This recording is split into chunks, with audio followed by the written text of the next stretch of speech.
예, 여러분, 이제 추석 명절이 이번에는 정말 굉장히 길지요. 10일 따져보니까 한 10일 정도 되는 것 같습니다. 그래서 피곤하기도 하겠지만은 또 여유롭게 보낼 수 있는 것 같습니다. 추석은 민족의 고유의 절기이기도 하지만 1차 산업시대, 즉 지금 우리가 4차 산업시대에 살지만 1차 산업시대의 농경사회에 있어서는 추석이라고 하는 것은 어느 민족에게나 있는 감사절 중에 하나입니다. 왜냐하면 농사를 짓다 보니까 1차 산업시대에 있어서 오로지 소원이 뭐냐면 풍년 드는 거예요. 풍년. 그래서 풍년이 들어서 잘 먹고 잘 사는 것이 그게 오로지 소원이었기 때문에 그것을 우리 민족은 조상의 덕이라 이렇게 생각한 것이죠. 그래서 이제 유교시대 때부터 조상들을 잘 섬기면 풍년이 오고 조상을 잘 못 섬기면 흉년이 온다고 생각을 해서 이제 조상 섬기는 일에 제사에 그렇게 모든 것을 걸고 했던 것을 볼 수가 있습니다. 물론 제사를 통해서 우리가 풍년을 얻고 우리가 조상을 잘 섬겨서 우리에게 좋은 일이 벌어진다고 한다면 정말 좋겠지만 사실 그것은 어리석은 인간들의 생각이죠. 자, 우리 어린이부들 여기 있는데 우리 윤서한테 한번 물어보겠습니다. 윤서는 할아버지를 사랑하지요? 정말 사랑하지요? 할아버지한테 잘해드려야 되죠? 근데 할아버지가 돌아가신 다음에 잘해드릴 수 있나요? 없나요? 할아버지가 돌아가신 다음에 잘해드릴 수 있어요? 없어요? 생각해 봐야 돼요.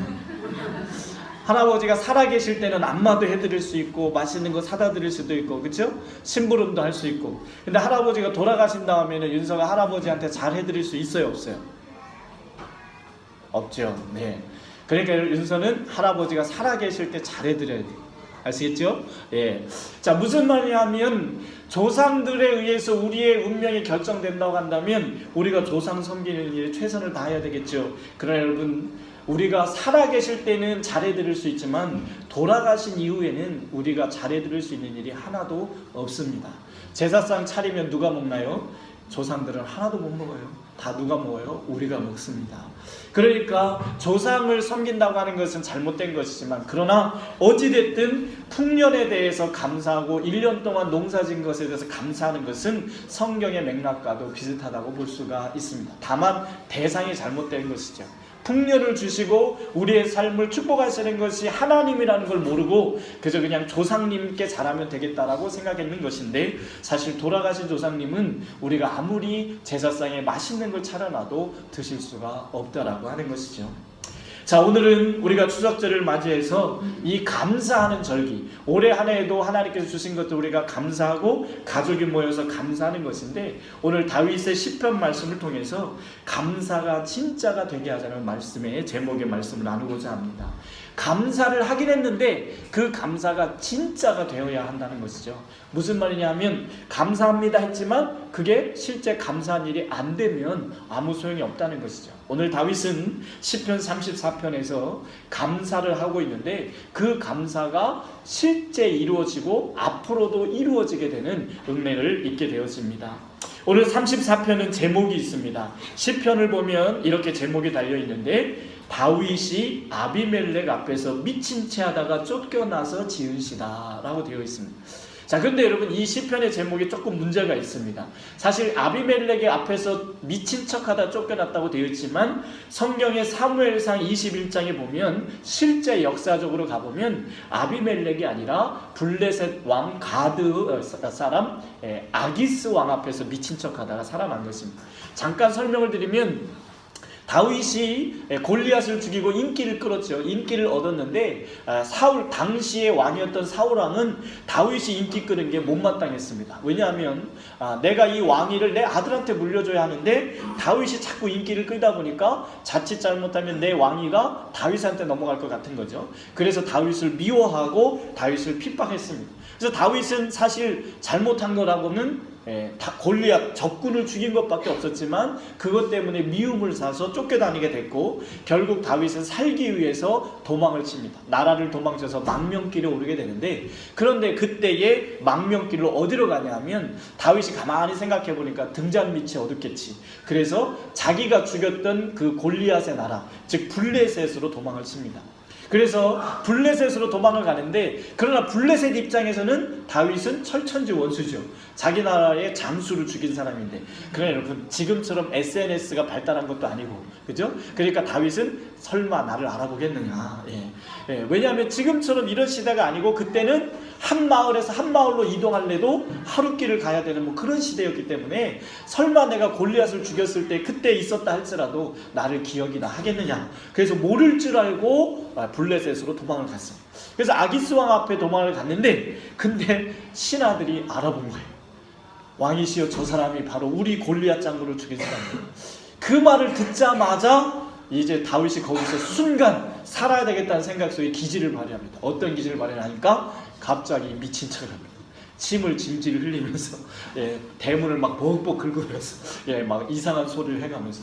그러니까 왕이 그거 보고 저런 미치광이를 왜 데려왔느냐 해가지고 쫓아내라 그래서 순간 살아나게 되었어요. 여러분, 그 순간 거기서 살아나고 나서 지은 씨가 바로 시편 34편입니다. 그럼 여기서 아기스 왕이었는데 왜 제목에는 아비멜렉이라고 되어 있느냐? 이것에 대해서 많은 논란들이 있지만 제가 볼 때는 그렇습니다. 여러분, 애굽 왕들이 있죠. 이집트 왕이죠. 근데 성경에는 애굽 왕들의 이름을 다 뭐라고 표현하냐면 바로라 이렇게 얘기합니다. 사실 애굽 왕들의 이름이 다 있어요. 뭐 람세스 뭐 다 있는데 성경에는 그냥 다 동일하게 바로 왕이라 이렇게 얘기를 합니다. 그래서 뭐냐면 파라오를 이야기하는 건데, 왕에 대한 별칭을 성경에 쓴 것이죠.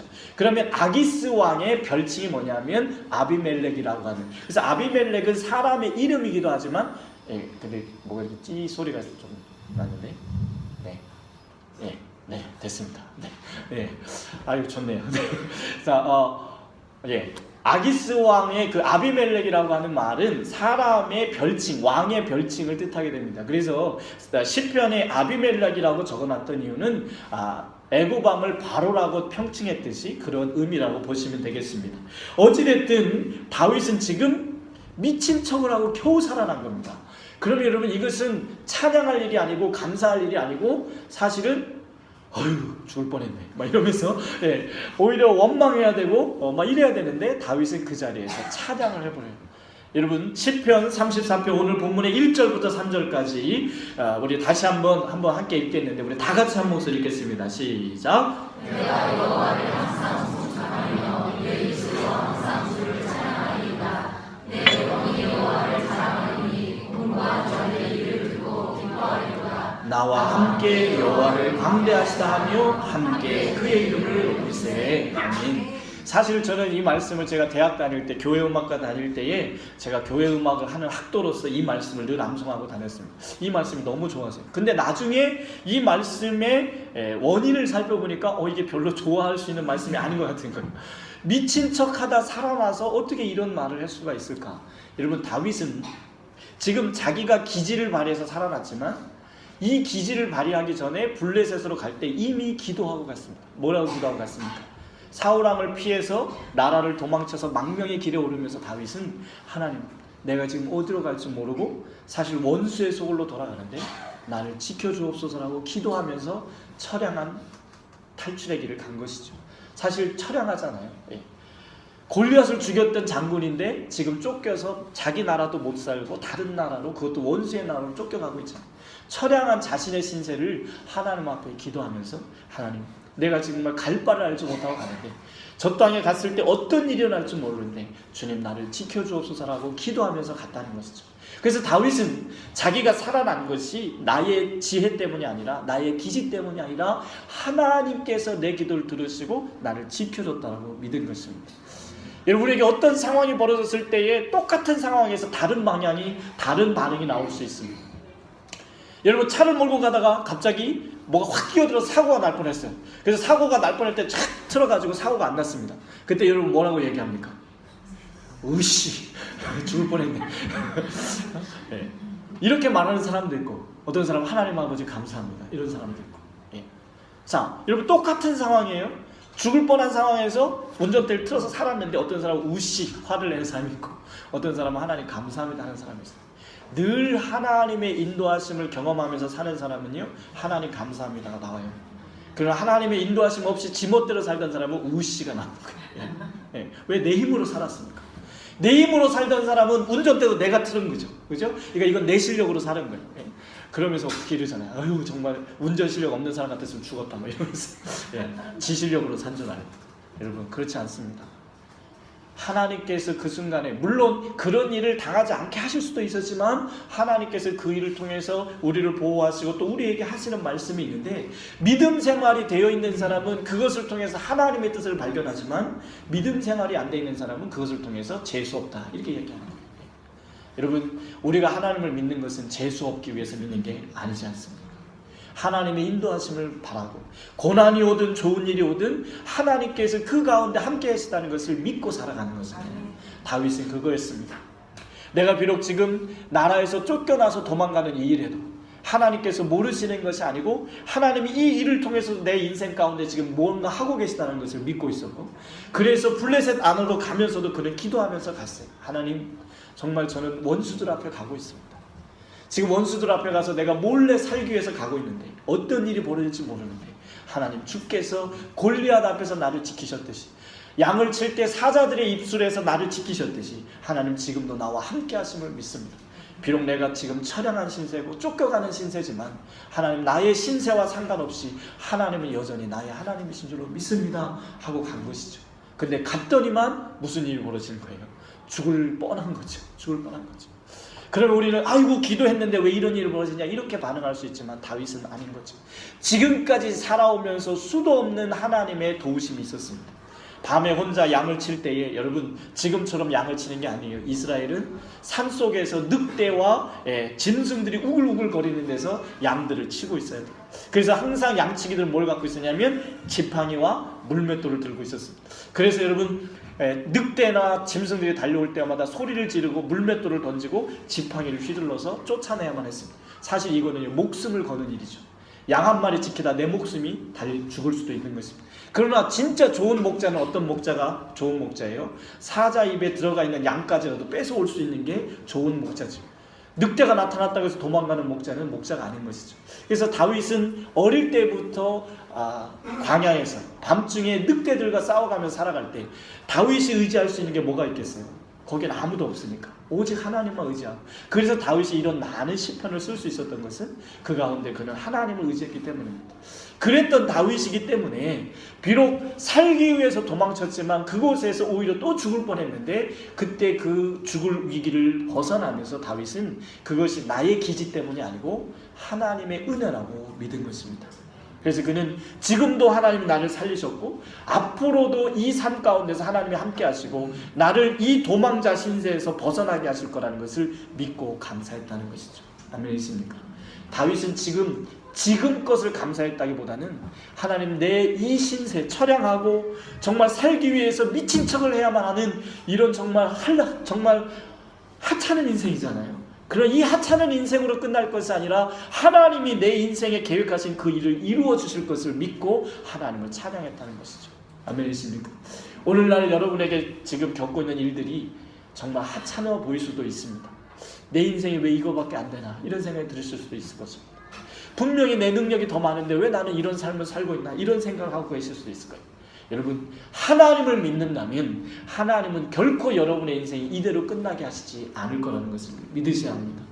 여러분, 믿음이라는 건 뭡니까? 하나님이 나와 함께 하시고 내 기도를 들으실 뿐만 아니라 나를 향하신 하나님의 계획을 이룰 것을 믿어야지. 잘 될 때는 하나님이 하신 것 같고 잘 안 되면 하나님이 안 도와주시는 것 같고, 이건 믿음이 아니잖아요. 믿음이라는 건 뭐예요?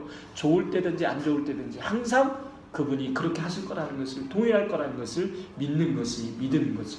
잘 될 때만 하나님 찬양하고 잘 안 될 때는 하나님이 안 도와줄 것 같고, 이것은 믿음이 아닌 거잖아요. 다윗은 그래서 그 믿음을 보인 겁니다. 지금 비록 비참하게 골리앗을 죽였던 장군이 미친 척하면서 침을 질질 흘리면서 그렇게 살아났어요. 이건 누가 봐도 사실 정말 웃기는 일이고 정말 모욕당할 일인데, 그러나 다윗은 거기서 하나님을 찬양합니다. 왜요? 하나님은 이것이 끝이 아니고 하나님은 이렇게 비참한 나를 들어 쓰실 거라는 것을 그는 찬양으로 고백하고 있는 것입니다. 여러분, 그럼 우리 다시 한번 이 찬양을 고백해 보았으면 좋겠어요. 우리 1절부터 3절인데 이제 다윗이 그런 상황 가운데서 한 찬양이라는 것을 염두에 두시면서 다시 한번 읽어보겠습니다. 시작. 내가 여호와를 항상 송축하며 내 입술로 항상 주를 찬양하리이다. 내 영혼이 여호와를 자랑하리니 곤고한 자들이 이를 듣고 기뻐하리로다. 나와 함께 여호와를 광대하시다 하며 함께 그의 이름을 높이세. 아멘. 자, 의미가 다르죠? 그냥 모르고 읽었을 때와 다윗이 그런 처참한 상황에서 겨우 살아난 다음에 그 상황에서도 하나님을 믿고 하나님이 자기 인생을 다시 들어 쓰실 거라는 것을 예언적으로 감사하고 있다는 사실이죠. 아멘이십니까? 여러분, 여러분의 인생에도 이런 감사를 드리기를 바랍니다. 좋은 일 벌어졌을 때 감사하는 건 누구나 하는 것이고, 아니 좋은 일이 왔을 때 감사하지 않으면 그것은 배은망덕한 것이죠. 감사를 잘해야 되겠죠. 그러나 내 안에 지금 내 뜻대로 되지 않고 안 좋은 일이 벌어졌을 때도 하나님께서 여기서 나를 또 인도해 가실 거라는 것을 믿음으로 고백할 수 있다면 그것이 정말 믿음이다, 이런 말입니다. 아멘이십니까? 네.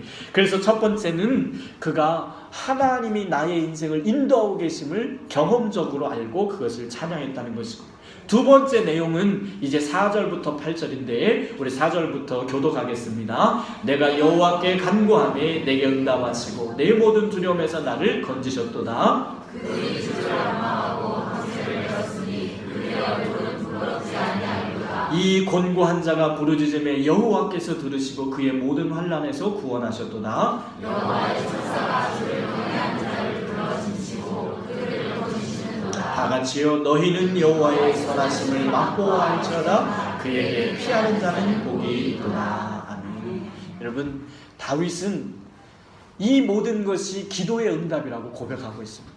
하나님이 내 기도를 들으신 것이다 라고 이야기하고 있습니다. 여러분, 4절에 내가 여호와께 간구하며 내게 응답하시고 내 모든 두려움에서 나를 건지셨도다. 아멘이십니까? 근데 똑같이 우리도 기도하는데 왜 우리는 이런 고백이 안 나오고 다윗은 이런 고백이 나올 수 있었을까요? 다윗은 처절한 인생의 위기 속에서 하나님 앞에 기도했고 그 응답을 받았기 때문에 이런 응답이 나온 것입니다. 그래서 8절엔 뭐라고 말했습니까? 너희는 여호와의 선하심을 맛보아 알지어다. 다윗은 하나님의 맛을 보았다는 거예요. 어떤 맛을요? 위기 때에 지켜주시고 내가 위기 때 하나님 앞에 부르짖으면 응답하시는, 늑대와 사자들이 쳐들어왔을 때 하나님 도와달라고 하면 하나님께서 그 늑대를 이기게 하시는 응답을 경험했다는 것이죠. 그렇기 때문에 다윗이 이런 고백을 하는 것입니다. 6절에도 보면 이 곤고한 자가 부르짖으며 여호와께서 들으시고 그의 모든 환난에서 구원하셨다. 여러분, 이런 기도의 응답의 체험이 없다면 여러분은 아직도 신앙생활을 제대로 못하고 계시는 겁니다. 신앙생활 하시는 분들은, 하나님을 믿고 기도하시는 분들은 이런 기도 응답의 체험들이 수도 없이 많이 나타나야 하는 것입니다.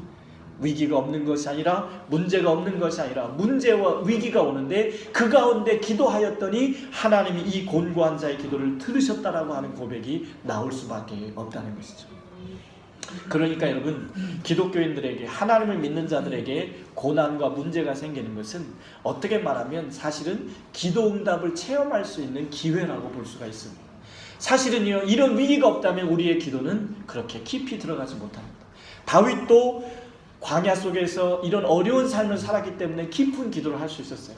다윗이 왕이 되고는 어떻게 됩니까? 깊은 기도를 못하죠. 그래서 어떻게 돼요? 죄를 짓게 되죠. 다윗도 편해지니까 깊은 기도를 못하게 되어집니다. 그래서 유혹에 넘어가게 됐던 거죠. 그러나 지금은 다윗이 그럴 여지가 없죠. 지금은 하루하루 살아나기가 힘겹고 버거웠기 때문에 깊이 기도할 수밖에 없었는데 놀라운 건 그 기도를 주님이 들으시더라는 것이죠. 여러분, 오늘 이 시간에 여러분에게 어떤 문제가 있으시든지, 정말 짜증나는 상황이 있다고 할지라도 여러분, 그 짜증나는 상황이 하나님을 경험할 수 있는 절호의 찬스라는 것을 잊지 마십시오. 그런데 어떤 사람은 그 짜증나는 찬스에서 하나님을 경험하는 사람이 있고, 어떤 사람은 그 똑같은 상황에서 저주를 경험하는 사람이 있더라는 것이죠. 여러분, 어느 쪽에 서고 싶으십니까? 똑같이 짜증나는 상황이 벌어졌는데 거기서 저주를 경험하고 싶으신가요? 아니면 정말 기도하니까 하나님이 상황을 바꾸시는 응답을 경험하고 싶으신가요?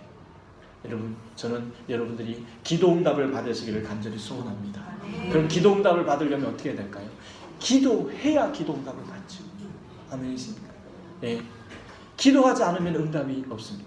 따라하겠습니다. 많이 기도하면 많은 응답이 있고, 조금 기도하면 조금 응답이 있다. 그러나 기도하지 않으면 아무 일도 안 일어난다.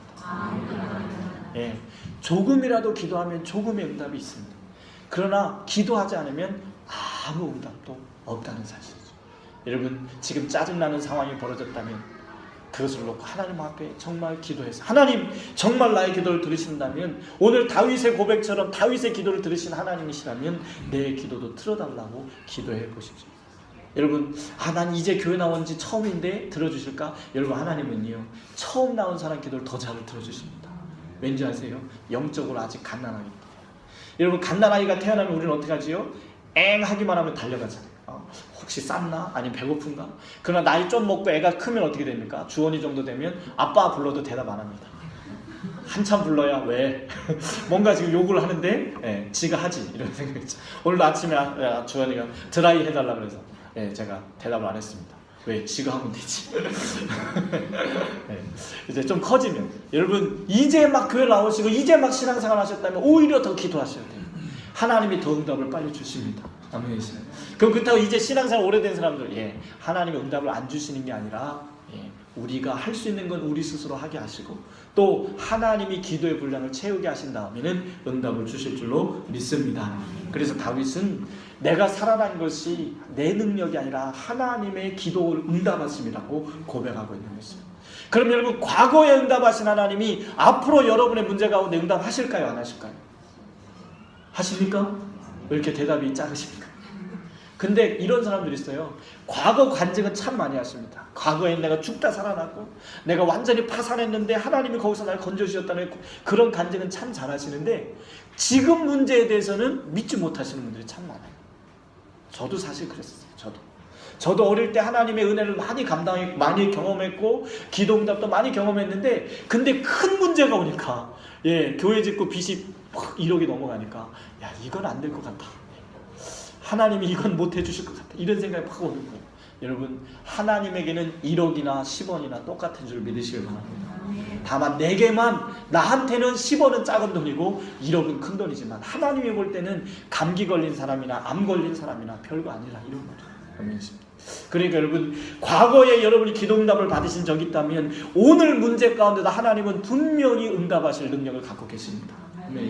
이것을 믿지 못한다면 우리의 믿음은 작은 믿음이고 부족한 믿음이에요. 지금 문제가 커 보이고, 정말 지금은 내가 힘이 없고, 예전엔 그래도 힘이라도 있었는데 지금은 힘도 없다. 그러나 여러분, 내 힘과 상관없이 하나님의 능력은 동일하십니다.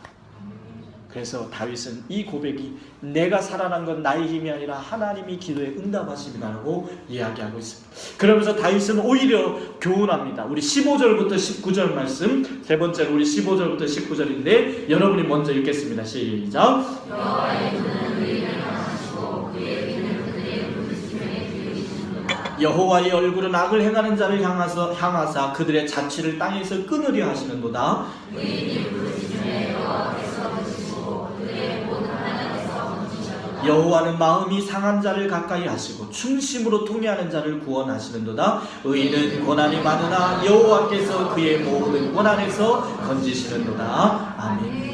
다윗은 오히려 죽다 살아난 상황에서 하나님을 찬양하고 하나님의 기도응답에 대해서 간증할 뿐만 아니라 우리들한테 공고하고 있습니다. 여러분, 의의 길로 가십시오라고 이야기하고 있어요.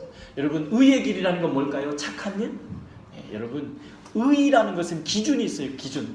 내가 아무리 착한 일을 했어도 그게 기준에 안 맞으면 나쁜 일이에요. 여러분, 우리가 북한 김정은을 위해서 열심히 착한 일을 해주면 그거는 잘한 일이에요? 나쁜 일이에요? 대답이 없어요. 북한 김정은을 위해서 우리가 좋은 일을 많이 하고 막 하면, 내가 막 김정일을 칭찬하고 김정은도 그렇게 나쁜 사람이 아니다 막 이러고 다니면 이게 잘하는 일이에요? 못하는 일이에요? 왜 못하는 일이에요? 우리나라 법에서는, 우리나라 기준으로는 그러면 죄가 되는 거죠. 무슨 말이냐면 기준에 맞아야 의로운 행동인 거예요. 아무리 나는 이게 착한 일이라고 생각했지만 우리나라 법에서는 그건 나쁜 일인 거예요. 무슨 말이냐면 다윗이 말하는 의인은 누구냐? 하나님의 기준의 의인이 의인인 것입니다. 인간의 기준의 의인을 말하는 게 아니에요. 여기서 말하는 의인은 하나님께서 여호와의 눈은 의인을 향하신다 했는데, 여호와의 눈은 의인을 향한다. 어떤 사람? 착한 사람? 그럼 여러분, 교회 안에 착한 사람이 많을까요? 교회 밖에 착한 사람이 많을까요?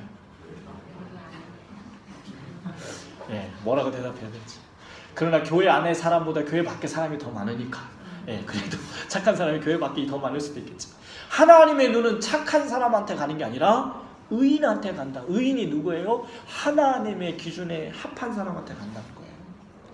기준에 합하고 나서 선도 베풀어야지, 기준이 안 되는데 선을 베풀어봤자. 여러분, 한국 국적을 안 가진 사람이 아무리 한국을 위해서 일을 한다고 해도 우리가 참 저 사람 우리나라를 위해서 좋은 일을 했네는 하지만 그 사람은 우리나라 사람이 아닌 거잖아요.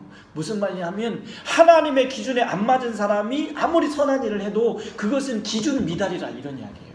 하나님의 기준에 먼저 합하고 그 다음에 하나님 앞에서 우리가 착하게 살고 하는 일들은 그 다음 일들이다, 이런 이야기죠. 그래서 여호와의 눈은 의인을 향하시고 그의 귀는 그들의 부르짖음에 기울이신다. 무슨 말이에요? 하나님이 보실 때 의인인 사람들에게 여호와의 눈이 있고 그의 기도를 들으신다는 것입니다. 그럼 여기서 중요한 건 뭐예요? 우리가 의인이냐 아니냐. 그래서 이것을 신학적인 용어로 뭐라고 했습니까? 칭의라, 이렇게 얘기해요. 내가 의로운 게 아니고 하나님이 의롭다고 칭해 주신 거예요. 누구 때문에요? 예수 그리스도 때문에. 예수님이 나 대신 죄값을 치르신 것 때문에 하나님이 예수님 때문에 너를 의롭다라고 해주셨다, 이런 얘기죠. 그래서 하나님은 누구에게 귀를 기울이시고 누구에게 눈을 향하시냐니까 예수로 말미암아 의로운 기준을 충족한 사람들에게 주님의 눈이 향하고 있다, 이런 얘기입니다. 오늘 우리가 예배를 드린 이유도 뭡니까? 이 예배를 통해서 복 받으려고 예배하는 거 아니에요. 하나님이 주신 그 의로움에 반응하는 겁니다. 아멘이십니까?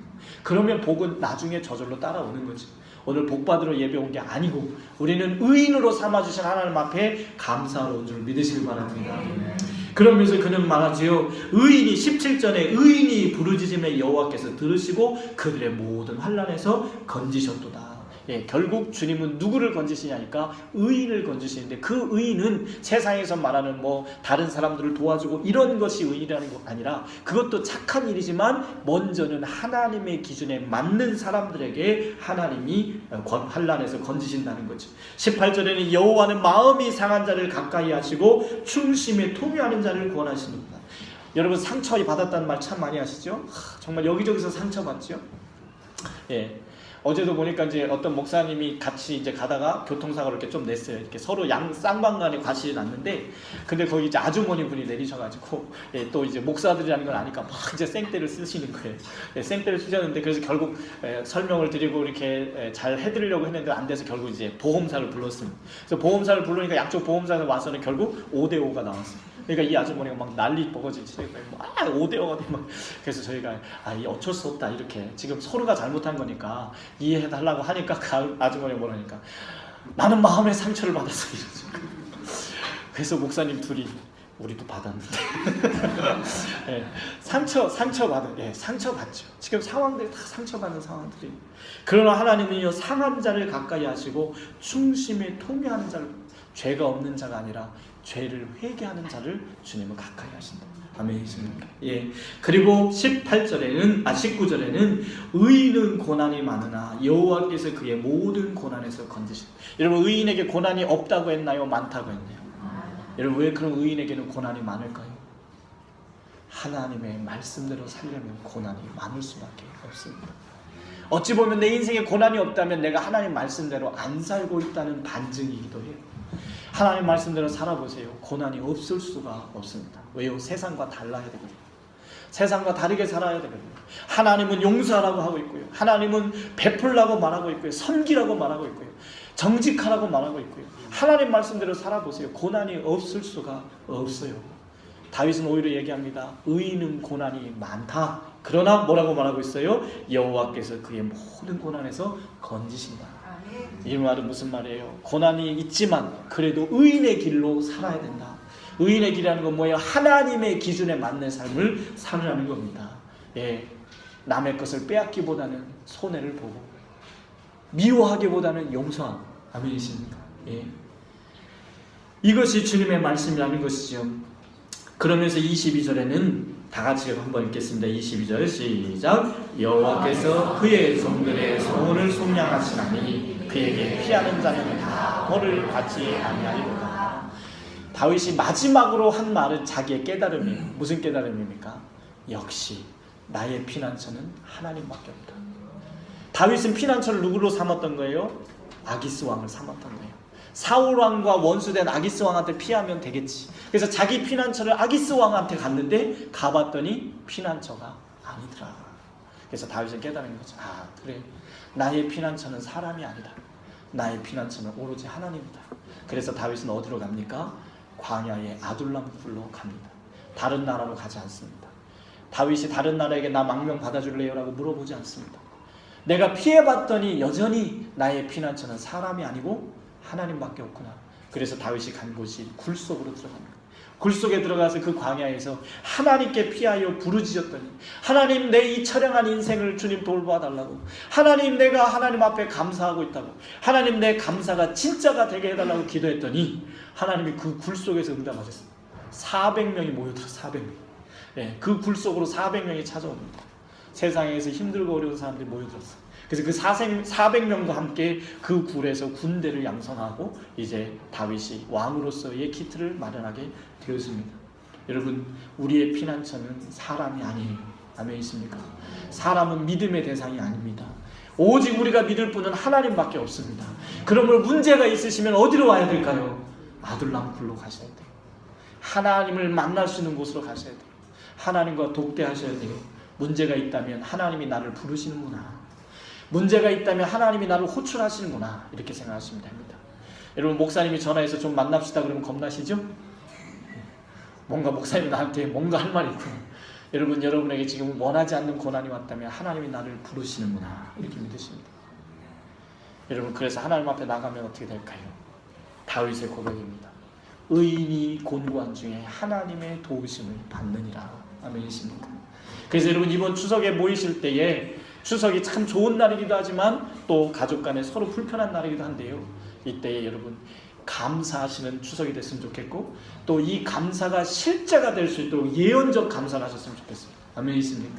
그래서 우리 가족을 지금까지 지켜주신 하나님께 감사하고, 앞으로 하나님께서 더 놀라운 일들을 이루실 것을 미리 예언적으로 감사하시는 추석이 되셨으면 좋겠습니다.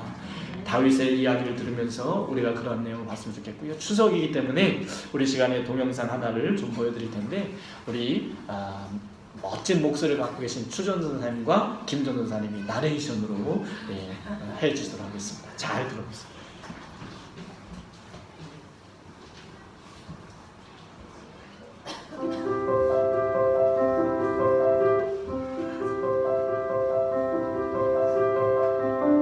정원치서 험한 바지를 입고 엉덩이를 들썩이며 바꿀레질을 하는 아내.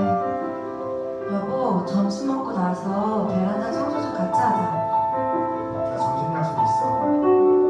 해외 출장 가 있는 친구를 팔아 한가로운 이후에 아내와 집으로부터 탈출하려 집을 나서는데 남편의 비빔밥을 숟가락 가득 내놓고 우물거리던 아내가 나를 본다. 언제 들어올 거야? 나가봐야지. 시무룩해 있는 아내를 뒤로하고 밖으로 나가서 친구들을 끌어모아 술을 마셨다. 밤 12시가 될 때까지 그렇게 노는 동안 아내에게 몇 번의 전화가 왔다. 그리고 새벽 1시쯤은 조심조심 대문을 열고 들어왔다. 힘없는 아내의 목소리가 들렸다. 어디 갔다 이제 와? 친구들이랑 술 한잔. 어디 아파? 낮에 비빔밥 먹으면 어쩌서 약 좀 사오라고 전화했었는데. 배터리가 떨어졌어. 손 이를 내봐. 여러 번 혼자 땄는지 아내의 손끝은 상처투성이었다. 이거 왜 이래? 당신이 손 땄어? 너무 답답해서. 이 사람아, 병원에 갔어야지. 왜 이렇게 일어나냐? 나도 모르게 소리를 버럭지었다. 여느 때 같으면 마누라한테 미안하냐는 말이 뭐냐며 대들만도 한데 아내는 그럴 힘도 없는 모양이었다. 난 갑자기 마음이 다급해졌다. 아내를 업고 병원으로 뛰기 시작했다. 검사를 받으려는데 권유를 물리치고 병원을 나갔다. 다음날 출근하는데 아내가 이번 추석 때 친정부터 가고 싶다는 말을 꺼냈다. 30년 동안 그만큼 이기적으로 부려먹었으면 됐잖아. 당신은 당신 집 가, 난 우리 집 갈 테니까. 큰소리친 대로 아내는 추석이 되자 짐을 몽땅 싸서 친정으로 가버렸다. 어머니는 세상 천지에 며느리가 이러는 법은 없다고 호통을 치셨다. 결혼하고 처음 아내가 없는 명절을 보냈다. 집으로 돌아오자 아내는 태연하게 책을 보고 있었다. 당신 지금 제정신이야? 여보, 만약 내가 지금 없어져도 당신도 애들도 어머님도 사는데 아무 지장 없을 거야. 나 명절 때 친정에 가 있었던 거 아니야. 병원에 입원해서 정밀검사 받았어. 당신이 한번 전화만 했었어도 금방 알 수 있었을 텐데 당신이 그래주길 바랬어.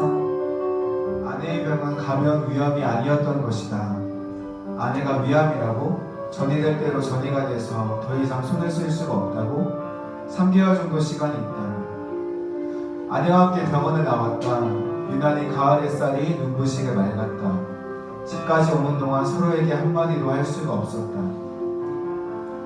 문을 열었을 때 펑퍼짐한 바지를 입은 아내가 없다면, 방걸레질을 하는 아내가 없다면, 양푼에 밥을 비벼 먹는 아내가 없다면, 술 좀 그만 마시라고 잔소리해주는 아내가 없다면 나는 어떻게 해야 할까?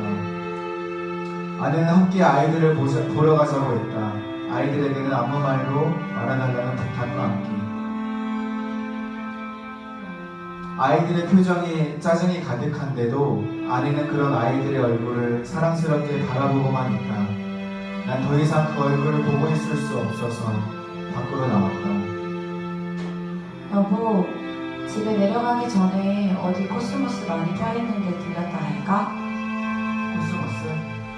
그냥 그러고 싶네. 꽃 많이 펴있는 데 가서 꽃도 보고 당신이랑 걷기도 하고.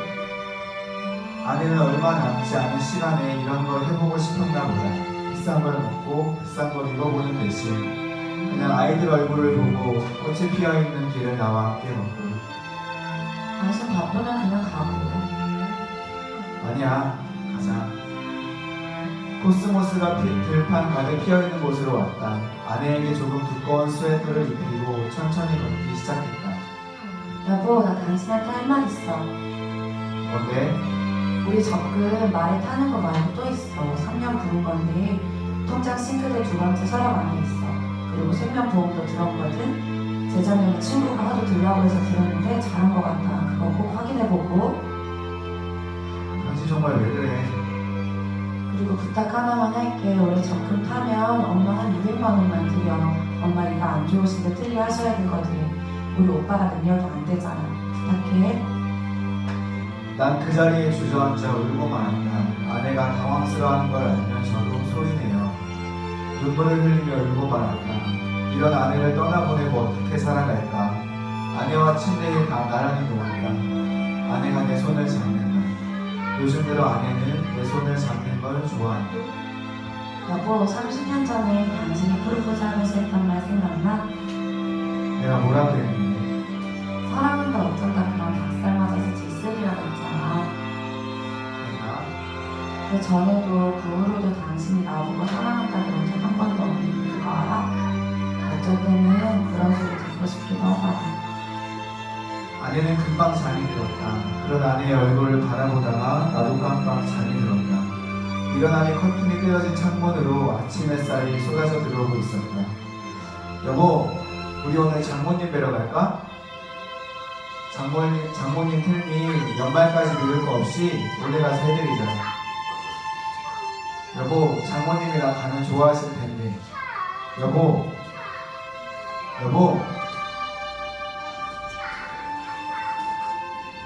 난 아내 위로 무너지며 속삭였다. 사랑한다. 어젯밤 이 얘기를 해주지 못해 미안하다. 네, 여기까지 보겠습니다. 네, 이미 보셨던 분도 계실 것이고 오늘 처음 보신 분도 계실 텐데 중요한 건 이겁니다. 같이 있을 때, 살아있을 때 우리가 사랑하고 섬길 수 있다는 거죠. 지금 하나님께서 우리에게 주신 것들이 하찮아 보여도 다 감사거리입니다. 아멘이십니까? 네, 부족해 보이지만 하나님이 지금 우리에게 가장 적합한 것을 주셨다는 것을 믿으시고, 그리고 하나님께서 여기서 끝이 아니라 우리를 다윗처럼 더 일으키실 것을 믿고 미리 감사하셨으면 좋겠습니다. 아멘이십니까?